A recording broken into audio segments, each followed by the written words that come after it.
Hey, Mama, you're listening to the Resting in Motherhood podcast with your host and new motherhood BFF, Brittni Maya. I'm a certified infant sleep specialist, but more importantly, I'm a mama navigating my own motherhood journey right alongside you. So join me weekly as we discuss the real, raw, and relatable truths of motherhood. We'll touch on everything from the ugly and difficult things we think but are afraid to say out loud, to the beautiful moments that uplift us and bring us so much joy in motherhood. So go ahead, take a deep breath, embrace the chaos, and join me for heartwarming conversations that'll leave you feeling understood, inspired, and ready to tackle whatever motherhood throws your way.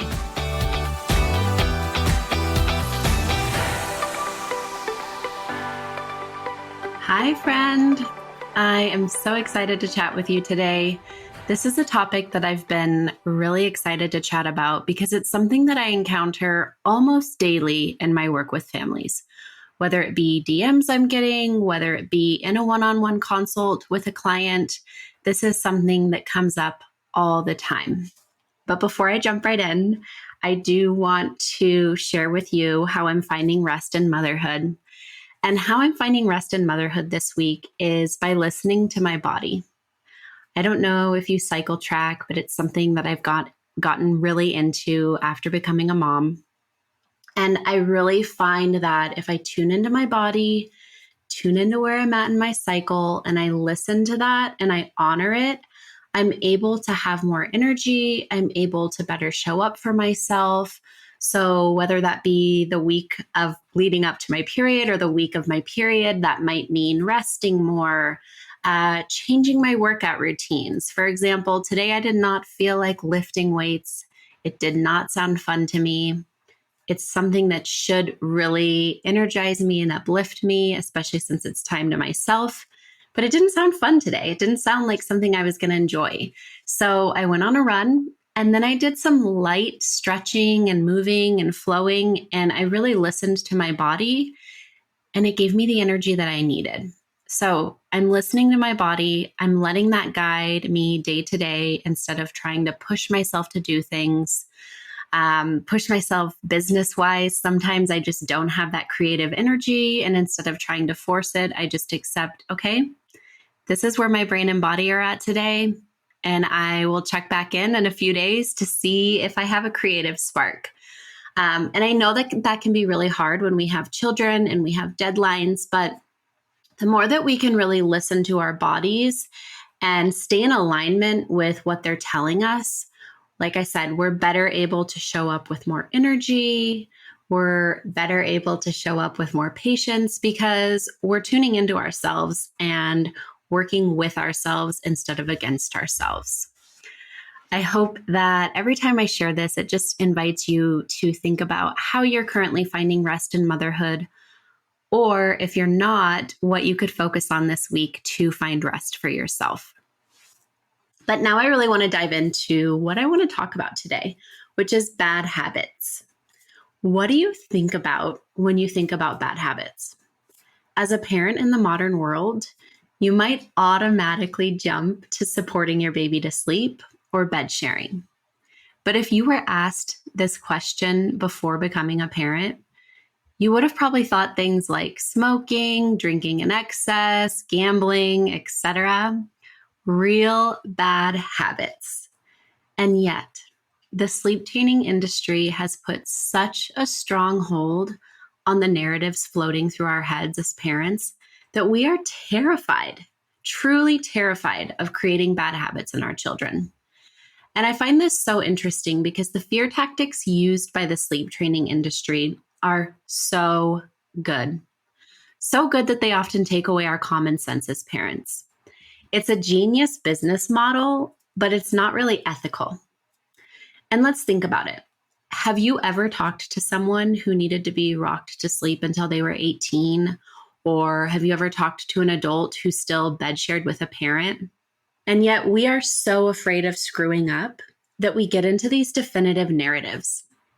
I remember thinking that if I nursed my daughter to sleep, she would never sleep through the night. Now, looking back at that, It feels so silly, so outlandish.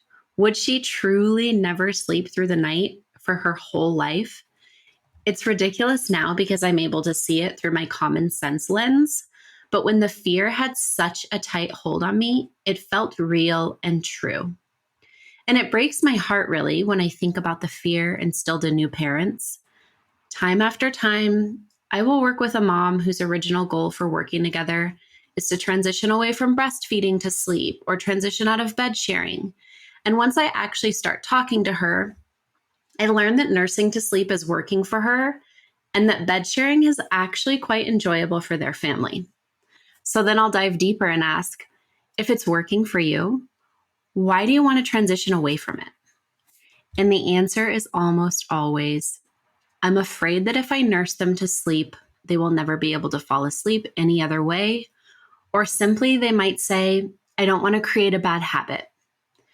When I ask this question about bed sharing, I'm often met with answers along the lines of, isn't it bad to still have them in my bed?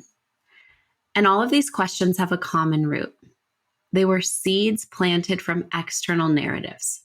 This could be family, the sleep training industry, a friend, a pediatrician, a mom in a Facebook moms group, you name it.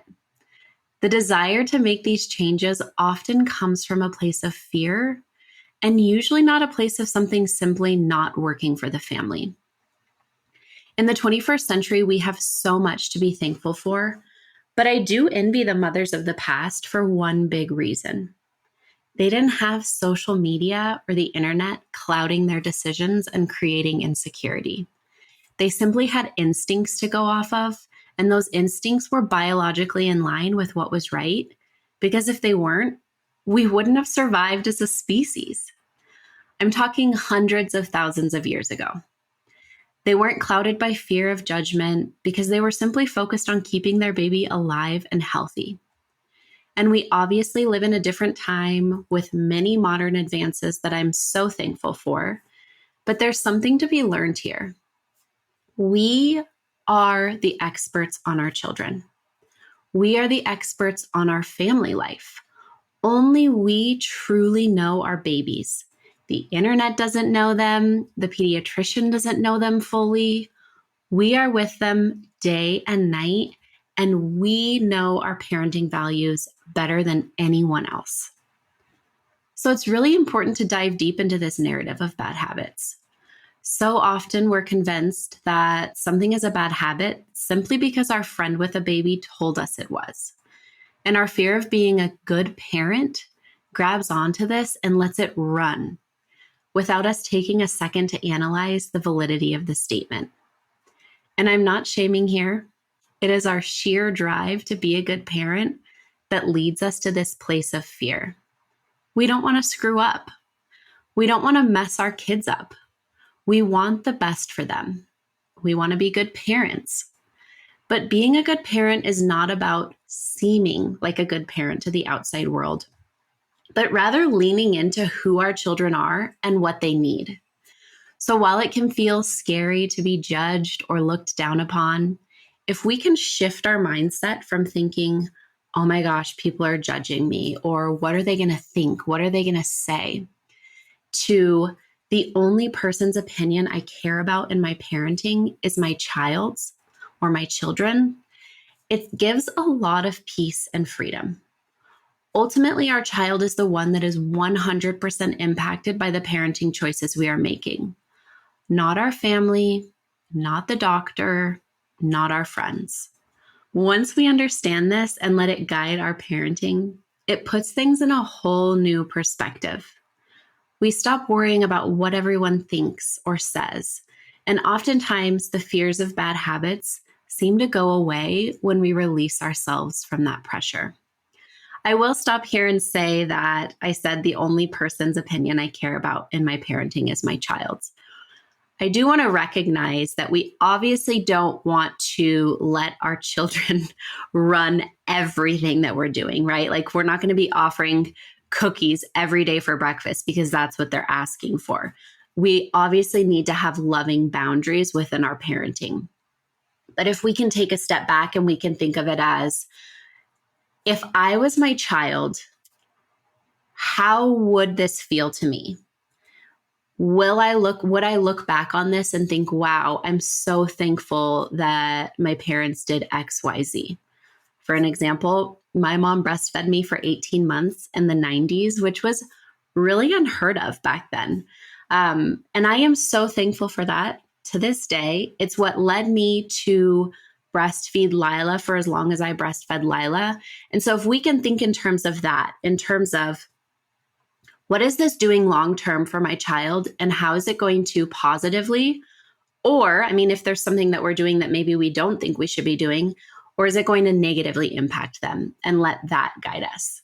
But I did just want to throw that in there because I don't want to make the impression that we need to be our children's best friend in every single moment, especially when we're holding boundaries. We are their loving, guiding parent, their attachment figure. But sometimes that means that we're going to make decisions that they don't love in the moment, but as they grow up and look back on, they will get it eventually. But I do want to talk more about bad habits. We're often told by the sleep training industry that if we support a child to sleep, they will never fall asleep independently or sleep through the night. But this completely ignores who we are as humans. Sleep represents a very vulnerable place for all humans. In addition to this, for children, it represents a large period of separation. So when we look at sleep, sleep feels very scary to infants. And infants are designed to survive in the world. And the only way to survive in this world is to attach to a caregiver and rely on them 100% to provide for their needs. So if we think back through human history again, if we look back to the caveman days when the family had to go out and hunt for their meals, or hunt and gather, mom couldn't simply leave baby in the cave for a nap and go hunt or gather. She needed to bring baby with her because baby was completely exposed to the elements, to animals, if they were left alone. And that biology is still in us. If a baby senses that separation, they are designed to let us know, I'm alone and I'm not safe. Now, we live in the modern world. We know that leaving a baby alone in a crib while they're sleeping, while we're doing something, is safe. But the infant brain doesn't know this. And so it's designed to let us know, I'm scared, I'm alone, I'm not safe. So if we look at sleep as this very vulnerable place to be, we need to understand that our children are going to need support in falling asleep. This lets their brain know that it's safe to fall asleep. It helps regulate their nervous system. You can't fall asleep if you are stressed out about your environment. So by helping them fall asleep, we're helping their nervous system. We're showing them that sleep is a safe and inviting space. And we're creating this security around sleep. And the more security we build around sleep and nighttime, the more secure they're going to feel, which will ultimately lead to falling asleep independently in their own time. It will lead to sleeping through the night and not waking and needing that comfort from you, whether it be a feed or a snuggle or just the reassurance that you're there. And so by supporting our little ones to sleep in whatever way that might be, we're actually laying the foundation for independent sleep in their own time. And so we really need to get away from this narrative that supporting them to sleep is creating a bad habit. Because if we're leaving a child to cry themselves to sleep, what are they learning about sleep? They're learning that it's a scary place. They're learning that their needs are not going to be attended to at night. They're learning that their cries are not going to be answered at night. Which would you prefer? Going to sleep knowing that you are safe, your needs will be met. If you need something from your caregiver, they will be there for you. Or going to sleep alone in a room, crying, without a caregiver there, wondering when you're going to see them again. When we put it like that, we put on that common sense lens and we can really see it for what it is. So, supporting your baby to sleep is not a bad habit. To dive deeper down the bad habit rabbit hole, I've talked to families who have friends or family members who still have their 8 or 9-year-old in bed with them and can't get them out. And the families that I work with are terrified that this will become them. So, would we consider an 8 or 9-year-old sleeping with their parent a bad habit? I wouldn't. I would simply see it as a pattern that needs to be shifted if and only if the family wanted to make that shift. In Japan, it's the cultural norm to co-sleep into adolescence. It may seem strange to us, but in their culture, this is the norm. And this is the perfect example of doing what works best for us, for doing what feels right for our family. And so if something doesn't feel right for us, that's probably because it's not right for our family. But if it does feel sustainable and feels like it's working, it is the best choice in that moment. But back to the subject of the 8 or 9-year-old still bed sharing. If this family wanted their child out of the bed but wasn't able to do it, I still wouldn't see this as a bad habit. I would simply see it as a pattern that needs to be shifted. And for this particular family, if they've been trying for a while and they still can't get their 8 or 9-year-old out of bed, I wouldn't say they've created a bad habit. I would see that they need support and resources that they don't currently have.